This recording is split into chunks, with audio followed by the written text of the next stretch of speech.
Haleluya, salam sejahtera bagi kita semua. Bapak, Ibu, Saudara dikasih Tuhan, selamat pagi. Senang bertemu dengan Bapak, Ibu, Saudara di rumah. Dalam kesempatan pagi ini kita bertemu kembali dalam acara Sarapan Rohani GBD Situbondo. Puji Tuhan, Bapak, Ibu, Saudara yang dikasih Tuhan. Pada kesempatan pagi ini saya akan membawa sarapan yang saya beri judul Kemerdekaan Sesungguhnya. Apa itu kemerdekaan? Dalam Kamus Besar Bahasa Indonesia, merdeka adalah tidak terikat, tidak terbelenggu, tidak tertekan, bebas, dapat berbuat sekehendak hatinya. Bangsa Indonesia merdeka sejak tanggal 17 Agustus 1945. Pada tahun ini bangsa Indonesia memperingati hari kemerdekaannya yang ke-78 tahun. Sebelum tahun 1945, bangsa Indonesia dijajah oleh bangsa-bangsa Eropa.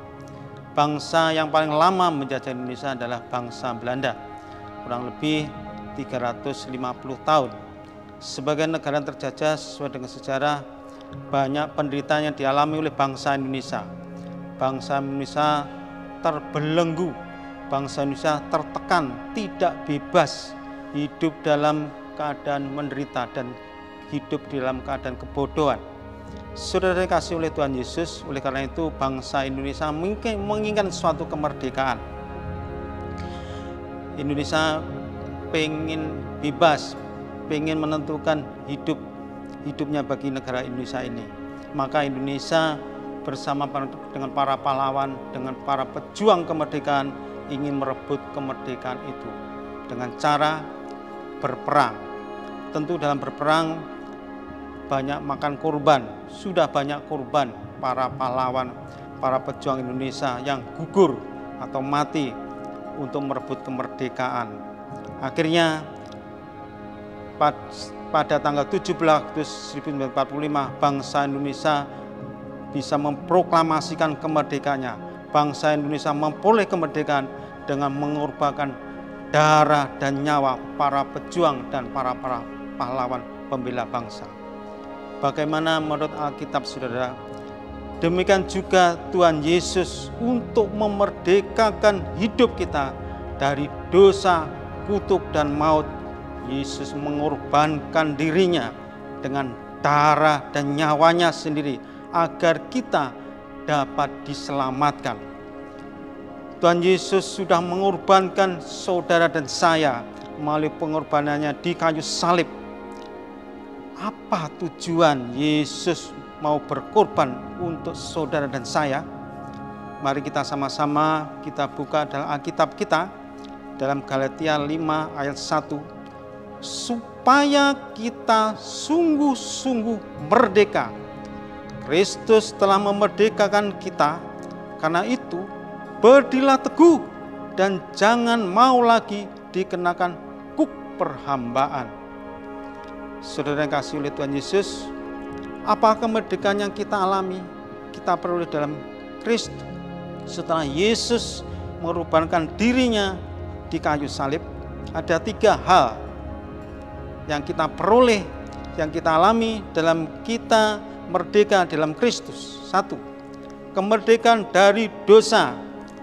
Bisa kita baca dalam Roma 6 ayat 6. Karena kita tahu bahwa manusia lama kita telah turut disalibkan supaya tubuh dosa kita hilang kuasanya, agar jangan kita menghambakan diri kepada dosa. Ya, saya ulangi di sini yang ayat yang B, supaya tubuh kita hilang kuasanya, agar jangan kita menghambakan diri lagi kepada dosa. Hanya Yesuslah yang dapat melepaskan semua dosa. Hanya Yesuslah yang bisa menggantikan dan menanggung hukuman karena dosa seisi dunia. Yesuslah sang penebus satu-satunya yang memberikan nyawanya untuk membayar lunas dosa manusia dengan darahnya yang sangat mahal. Puji Tuhan, kalau saudara dan saya sudah ditebus melalui darah Yesus, maka dosa-dosa kita telah terhapus di kayu salib. Yang kedua, kemerdekaan dari kutuk hukum Taurat. Bisa kita baca dalam Galatia 3 ayat 13. Kristus telah menebus kita dari kutuk hukum Taurat dengan jalan menjadi kutuk karena kita. Sebab ada tertulis, terkutuklah orang yang digantung pada kayu salib. Kristus telah menebus dosa kita dari hukum Taurat dengan jalan di kayu salib. Karena kematian Kristuslah adalah cara Allah untuk memerdekakan kita dari kutuk hukum Taurat. Yang ketiga, kemerdekaan dari kematian kekal. Dapat kita baca dalam Ibrani 2 ayat 15. Dan supaya dengan jalan demikian Ia membebaskan mereka yang seumur hidupnya berada dalam perhambaan oleh karena takutnya kepada maut. Akibat hidup dikuasai oleh iblis adalah kematian dan kebinasaan kekal. Tapi setelah kita percaya pada Kristus, maka Kristus yang akan memerdekakan kita dari kematian kekal. Kristuslah yang memerdekakan setiap orang yang percaya kepadanya dari kematian kekal. Kalau kita sudah dibebaskan oleh Kristus, kita sudah ditebus oleh Kristus, dan kita sudah dimerdekakan, lalu apa tanggung jawab kita atas kemerdekaannya sudah kita terima. Kristus telah memerdekakan kehidupan setiap orang yang percaya kepadanya, sehingga dosa dan maut tidak lagi berkuasa atas anak-anak Tuhan. Oleh karena itu, mari kita jaga kemerdekaan yang telah kita terima dari Tuhan Yesus. Dengan cara kita harus tetap setia, kita percaya pada Tuhan Yesus, kita tetap beribadah pada Tuhan Yesus, dan kita tetap menyembah pada Tuhan Yesus.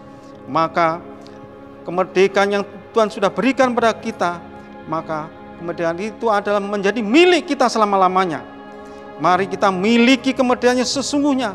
Kita harus berdiri teguh, kuat, posisi siap. Jangan goyah dalam menjaga iman, dan jangan mau lagi dikenakan kuk perhambaan. Menjadi hamba itu tidak enak, saudara ya. Dalam hidup menjadi hamba itu seperti budak dalam hidup dalam tekanan. Kristus telah membebaskan kita. Kristus telah memerdekakan kita. Mari kita buang semua perbuatan-perbuatan daging seperti permusuhan, iri hati, amarah, egois, dengki, roh pemecah belah, dan sebagainya. Oleh karena itu Tuhan Yesus memerdekakan, membebaskan kita dari kuk perhambaan. Kita menjadi umat Tuhan yang sudah merdeka. Oleh karena itu mari saudaranya, kita semuanya umat pilihan Allah. Kita yang sudah dimerdekakan oleh Tuhan melalui pengorbanan Tuhan Yesus di atas kayu salib. Mari kita jaga kemerdekaan itu. Mari kita jaga keselamatan yang sudah diberikan pada Tuhan. Jangan kita mau lagi karena kuk perhambaan, menjadi hamba dosa, menjadi hamba iblis, hamba setan. Oleh karena itu mari kita baca kembali dalam Injil Yohanes 8 ayat 36. Jadi apabila anak itu memerdekakan kamu, kamu pun benar-benar merdeka. Kamu adalah saudara dan saya. Mari saudara, anak di sini menyatakan Tuhan Yesus yang sudah memerdekakan saudara dan saya. Mari kita benar-benar menjadi umat yang merdeka. Saudara yang kasih Tuhan, sekian sarapan pada pagi ini. Kiranya sarapan pada pagi ini memberkati kita semuanya. Jadilah kita menjadi umat-umat yang merdeka. Salam sejahtera bagi kita semua. Salam sehat, salam merdeka. Tuhan Yesus memberkati.